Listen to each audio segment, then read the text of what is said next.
Hi friends, இப்போ நம்ம ஆகா கல்யாணம் பார்க்க போகிறோம். ஆகா கல்யாணத்தில் என்னடா இது திடீர்னு பயங்கர ஷாக்காக இருக்கே, இவ்வளோ நல்லவனா நீ அப்படிங்கிற மாதிரி இருந்து என்னன்னு பார்க்குறீங்களா?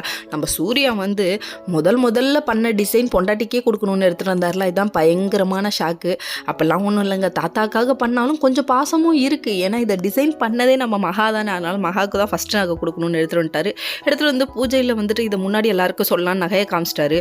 உடனே ஐஸ்வர்யாவுக்கு மனசில் ஒரு சந்தோஷம், இந்த நகை நீங்கள் டிசைன் பண்ணது தானே, என்கிட்ட தான் கொடுக்க போகிறாங்கன்னு சொல்லிட்டு அல்ப ஆசையில் அலையாதம்மா பாப்பா அப்படிங்கிற மாதிரி இருந்தது. இன்னொரு பக்கம் வந்துட்டு நம்ம ஐஸ்வர்யாவுக்கு பயங்கர ஷாக்கு, உண்மை சொல்லிட்டார்ல, அதனால இருந்தால் உண்மை வெளியே வந்துடுச்சுல அப்படிங்கிற மாதிரி இருந்தது. இருமா, இது ஒன்றும் புருஷன் செஞ்சது கிடையாது, இது மகா செஞ்ச டிசைன் அப்படின்னு சொல்லி சொன்னோன்னே, இல்லை கௌதம் என்கிட்ட தான் சொன்னார், போய் உன் புருஷன்ட்ட கேளு, நீ வேணா அந்த ப்ரூஃபை பாருன்னு காமிச்சிட்டாரு. ஐயோ இதில் கூட வாடா போய் சொல்லுவேன் அப்படிங்கிற மாதிரி இருந்து, இன்னும் எத்தனை விஷயத்தில் போய் சொல்லி வச்சிருக்கேன், இந்த போய்க்கே நீ இவ்வளோ ஷாக் ஆகுறியே, நீ குழந்தை உண்டாயிருக்கன்னு போய் சொன்னியேம்மா, அது என்னைக்கு வெளியே வரப்போதோ தெரியல, அன்னைக்கு வந்தால் நீ என்ன பண்ணுவ? அது சரி, அதை கண்டுபிடிக்கிறதுக்குள்ளே சீரியலை முடிச்சிருவாங்க போல இருக்கு. சரி அதை விடுங்க, மகா கழுத்தில் நீயே போட்டு விடுப்பான்னு தாத்தா சொல்ல சரின்னு சொல்லிட்டு வேற வழியே இல்லையே, போட்டு விடும் போது பார்க்கணுமே. அப்படியே க்ளோஸ் அப்பில் அவங்க அம்மா மூஞ்ச பார்க்குறாரு, பொண்டாட்டி மூஞ்ச பார்க்குறாரு, அம்மா மூஞ்ச பார்க்குறாரு, பொண்டாட்டி மூஞ்ச. ஏய் இப்படி திரும்ப எப்படியா பாப்ப, நீ முதல்ல போட்டு விடியான்னு போட்டு விட சொல்லிட்டாங்க.